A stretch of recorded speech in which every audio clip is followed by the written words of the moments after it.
Dduw gogoniant a gras, derbyn offrwm ein moliant a'n gweddiau. Derbyn offrwm ein bywydau a'r cyneuon a ganwn, Dduw gogoniant a gras.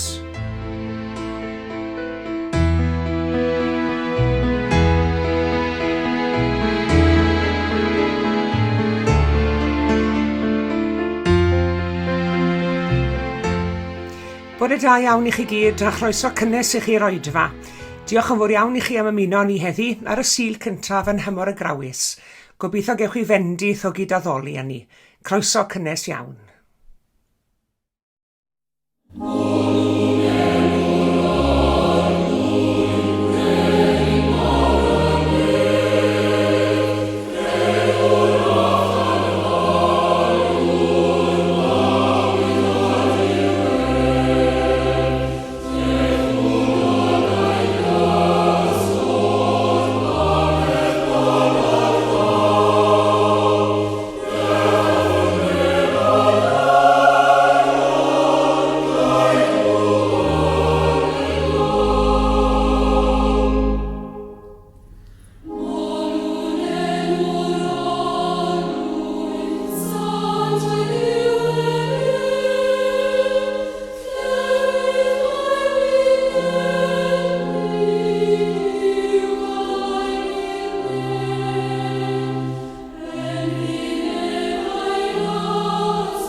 Pan oedd y dyddiau cyn ei gymryd i fyny yn dirwyn i ben, troi sef i wyneb i fynd i Jerusalem, ac anfonodd allan ei gesyddion o'i flaen.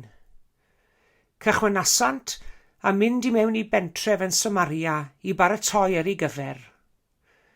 Ond gwrthododd y bobl i dderbyn am i fod ar ei ffordd i Jerusalem.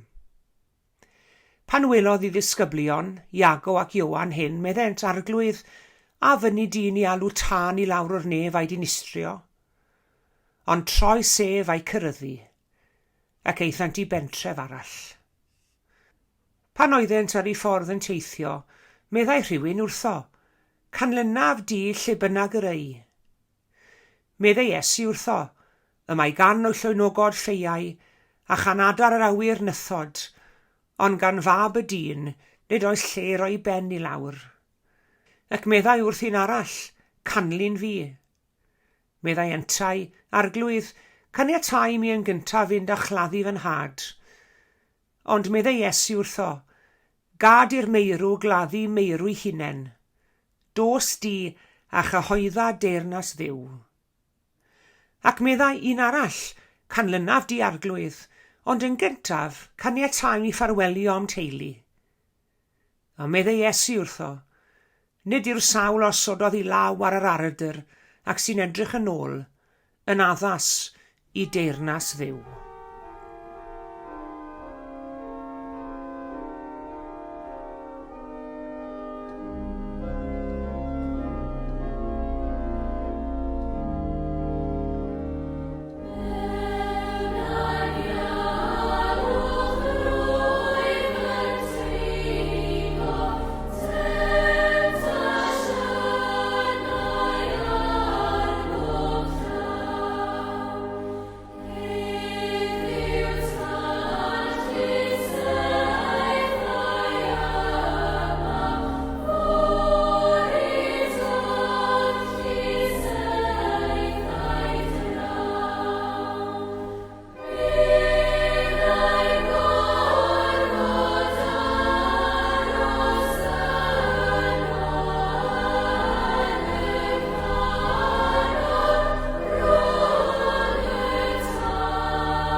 Pe bai fi'n eistedd mewn pulpit, mewn capel, a chitha'n eistedd o fy mlaen fel cynulleidfa, fydden ni'n cael yn hemtio i ofyn i chi heddi siwt wnaethoch chi gyrraedd y capel. Mewn car, ar droed, neu hyd yn oed ar gefn beic, neu ar sgwter, fel mae rhai o blant ysgol Sul Capel y Priordi'n cyrraedd. Ond gonech bod chi'n eistedd yn gysurus yn eich cartrefi, fydd yn rhaid i chi ddychmygu sut fyddech chi'n cyrraedd y capel, neu sut fyddech chi'n cyrraedd rhywle arall. Anamal iawn fydda i'n dal y bws, ond fe fydda i'n dal y tren o bryd i'w gilydd, ac wrth weld y teithwyr eraill ar y tren, fydda i'n meddwl ambell i waith Lle mae pawb arall yn mynd? I ba gyfeiriad ydyn nhw'n teithio ar eu siwrne? Nid delwedd anghyfarwydd yw meddwl am fywyd fel taith, ond y cwestiwn yw, odyn ni'n siŵr o'r cyfeiriad ein taith bywyd? Wel, mae'r Eglwys Gristnogol wedi cychwyn ar daith arbennig iawn yr wythnos hon. Mi roedd hi'n ddydd Mercher Lludw di Mercher diwetha, diwrnod cynta'r Grawys. Gobeithio chi fwyta digon o bancos y diwrnod cynt. Ac yn ystod tymor y Grawys, fe gawn ni'n hatgoffa am daith arall, sef taith yr arglwydd Iesu i fyny i Jerusalem. Mae Luc yn adrodd yn ei efengil, pan oedd y dyddiau cyn ei gymryd i fyny yn dirwyn i ben, troi sef i wyneb i fynd i Jerusalem. A dyma i chi drobwynt y mywyd yr arglwydd Iesu.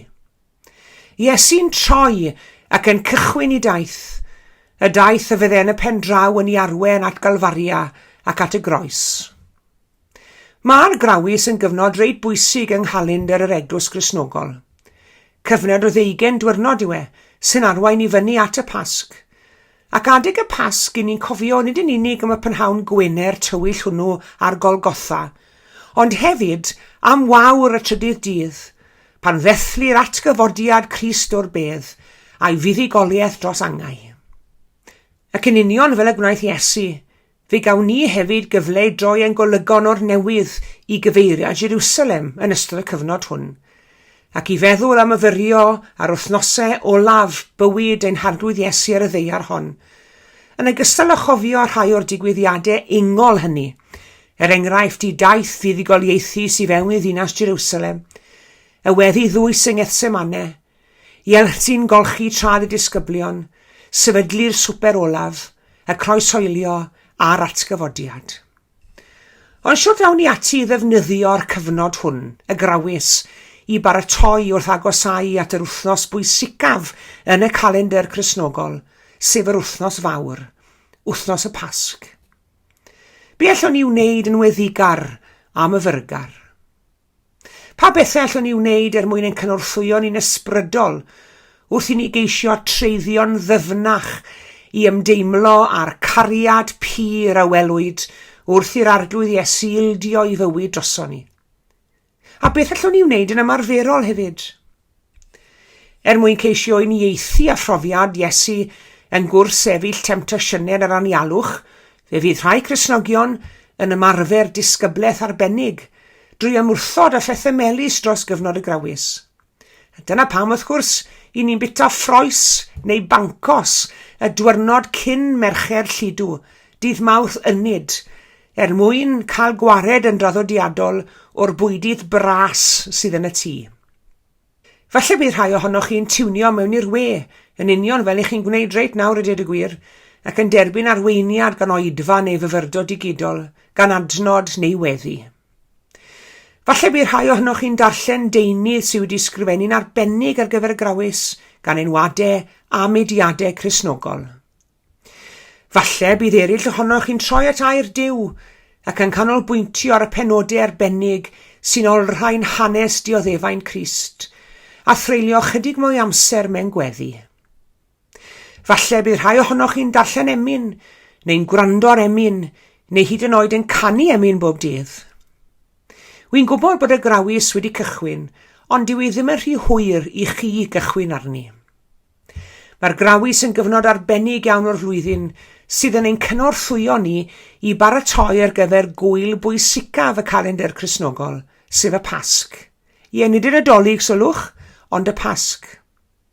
Pryn y byddech chi'n meddwl hynny heddi, ond ein bod ni'n dathlu genedigaeth Iesu adeg y Nadolig, i ni'n cofio nad dathlu genedigaeth unrhyw fabi bach a wnawn ni bryd hynny, ond dathlu genedigaeth gwaredwr y byd. Roedd y groes yn taflu chysgod ar lwybr taith bywyd Iesu o'r foment y cafodd ei eni. Ond ym mha ffordd bynnag y byddwn ni'n treulio'r 20 diwrnod nesaf, gobeithio'n wir y byddwn ni'n teimlo'n bod ni'n cael ein tynnu nes at Iesu Grist ac at y cariad hwnnw am lygwyd ar Galfaria. Yn aberth yr arglwydd Iesu, fe welwn ni rym nad oes modd i orchfygu, a chariad sy'n mynd dal ati gweithaf yr ymdrechion mwyaf creulon i'w dywelu a'i ddiddymu. Do, daeth y Grawys eleni eto, a chyfle i ni ganolbwyntio o'r newydd ar y pethau hyn a'i harwyddo cad i ni heddi, fel y gallwn ni dystio i weithgarwch y grym dwyfol a'r cariad pur yn ein bywydau. Pwy all beidio a chofio amdano? Pwy all beidio a threithi glod? Dyma gariad na dan angof, tra bo nefoedd wen yn bod. Amen.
Gweddiwn.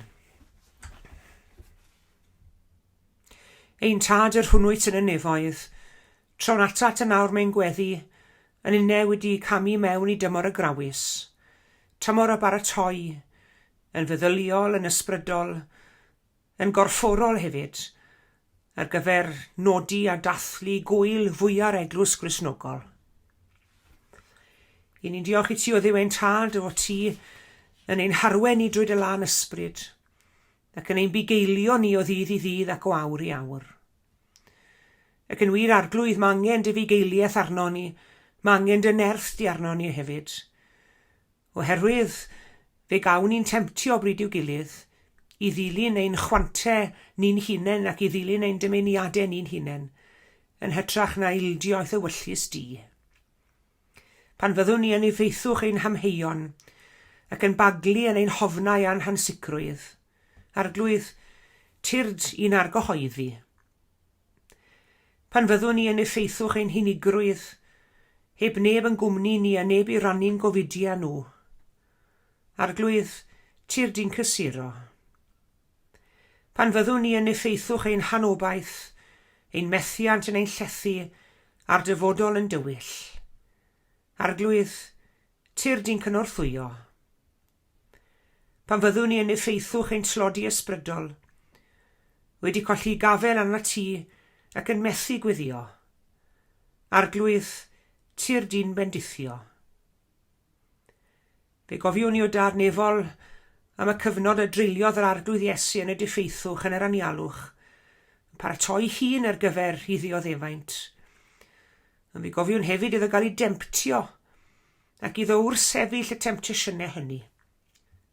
Mae'r byd hwn arglwydd yn ein temptio ni i gredu'r doethineb sy'n deillio yn y meddwl dynol, ac i beidio gymddiried mewn dim byd arall. Ond fe geson ni gip ar y gwirionedd a ddatgelwyd i ni yng ngeiriau'r ysgrythur, ac fe addolwn i'r arglwydd ein Duw a'i wasanaethu ef yn unig. Mae'r byd hwn yn ein temptio ni gredu bod reolaeth gennym ar ein tynged, ac nag oes angen y dwyfol arno ni. Ond fe glewsom gyffyrddiad Crist ar ein calonnau, ac fe addolwn yr arglwydd ein Duw a'i wasanaethu ef yn unig. Ac yn yr ysbryd hwnnw arglwydd, a chan ddeisif darweiniad ath nerth di trwy'r cyfnod hwn, yr ydyn ni'n ymlwybro'n dawel ac yn fyfyrgar drwy'r 20 diwrnod hwn. Arwain ni felly arglwydd yn ein paratoadau. Bendithia'r weddi dywel, bendithia'r myfyrdodau tawel hefyd. Mae bod i'r cwbl awnawn ni'n gyhoeddus neu yn dawel fach fod gogoniant i ti, ac yn fendith i ni. Cofleidia'r byd o dad sanctaidd a thfreichiad ragwyddol, yn enwedig yr rheini sy'n cael ei temptio i chwilio am bwer a nerth drwy gormes a rhyfel a thrais, yr rhai sy'n mynnu gollwng bomiau a seithi bwledi. Gweddiwn arglwydd am gysur a gobaith i'r cymunedau hynny sy'n cael ei rwygo gan ryfel a thrais. Gweddiwn am gadoediad yn y dwyrain canol, ac am hob man arall lle mae'n ormes yr rhyfel heddi, ac nid yw gadoediad dros dro, ond gadoediad parhaol. Clywen gweddi felly arglwydd, yn enw Iesu Grist tywysog tangnefedd, yn dysgodd ni wrthweddio i ddweud gyda'n gilydd. Ein tad yn y nefoedd, sancteiddi'r dienw. Deled y deyrnas, gwneler dy wyllus, ar y ddeiar fel yn y nef. Dyroi ni heddiw ein bara beinyddiol, a maddau ni ein troseddau, fel y myddeiw ni i'r rhai a droseddodd yn ein herbyn. A phaid am dwyni brawf, ond gwared ni rhag drwg, oherwydd eiddo ti'r deyrnas, y nerth a'r gogoniant, am byth ac am fyth. Amen.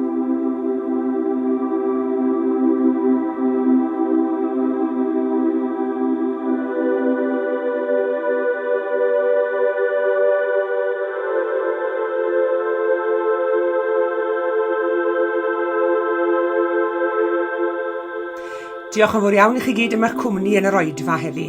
Tan y Sul nesaf, cadwch yn ddiogel ac yn iach, a gras ein harglwydd Iesu Grist a chariad Duw, a chymdeithas yr ysbryd glân, a fyddo gyda ni oll.